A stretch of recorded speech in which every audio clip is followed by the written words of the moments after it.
अवकाळी पाऊस आणि गारपिटीमुळे आधीच मोठ्या आर्थिक संकटात सापडलेल्या शेतकऱ्यांना आता बाजारातही अपेक्षित भाव मिळत नसल्याने दुहेरी फटका बसत आहे। गेल्या काही दिवसांपूर्वी शेतकऱ्यांनी काढून ठेवलेली ज्वारी, मका तसेच रब्बी हंगामातील विविध धान्ये कृषी उत्पन्न बाजार समितीत विक्रीसाठी दाखल झाली आहेत। मात्र या धान्यांच्या लिलाव प्रक्रियेत व्यापाऱ्यांकडून कमी दर दिला जात असल्याची तक्रार शेतकऱ्यांकडून करण्यात येत आहे। शेतकऱ्यांच्या म्हणण्यानुसार ज्वारी आणि मक्याला किमान 2500 ते 3000 रुपये प्रति क्विंटल इतका दर मिळणं अपेक्षित आहे, परंतु प्रत्यक्षात केवळ सुमारे 2000 रुपये प्रति क्विंटल दर मिळत असल्याने शेतकऱ्यांना मोठा आर्थिक तोटा सहन करावा लागत आहे। एकीकडे नैसर्गिक आपत्तीमुळे पिकांचं नुकसान झालेलं असताना दुसरीकडे बाजारातही योग्य दर मिळत नसल्याने शेतकऱ्यांमध्ये तीव्र नाराजीचं वातावरण आहे। याच पार्श्वभूमीवर काही शेतकऱ्यांनी शासनाच्या धोरणांवर प्रश्नचिन्ह उपस्थित केला आहे। सरकार विविध योजनांवर मोठ्या प्रमाणावर खर्च करत असताना शेतकऱ्यांच्या कष्टाने पिकवलेल्या धान्याला योग्य भाव मिळत नसल्याची खंत व्यक्त केली जात आहे।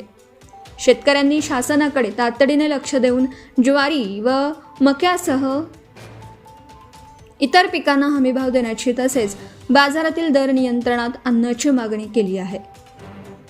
अन्यथा भविष्यात आंदोलनाचा मार्ग स्वीकारण्याचा इशाराही शेतकऱ्यांकडून देण्यात येत आहे।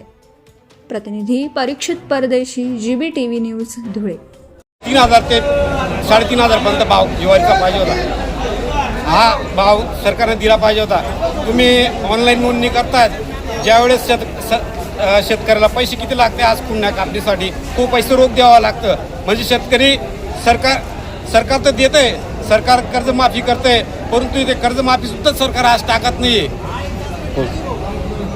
ज्वारी ते बाजरी विकायला आलो होतो, आज बाजरी कमीत कमी 2000 ते 1700 पर्यंत आज बाजरी जाते आणि परत ज्वारी 1800 ते 2000 पर्यंत बाजरी जाते।